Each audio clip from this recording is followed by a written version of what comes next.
mo kailangang intindihin ang lahat ng nangyayari sa buhay mo ngayon. Ang mahalaga, alam mong kasama mo ang Diyos.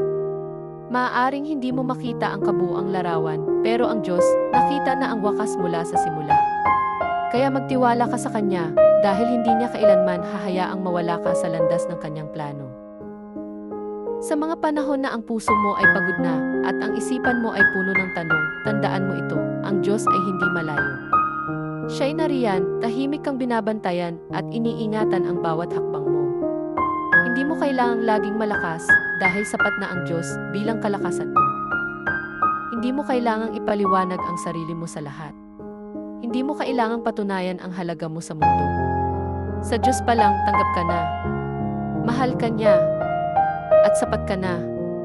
Ang opinyon ng tao ay pansamantala, pero ang pagmamahal ng Diyos ay walang hanggan.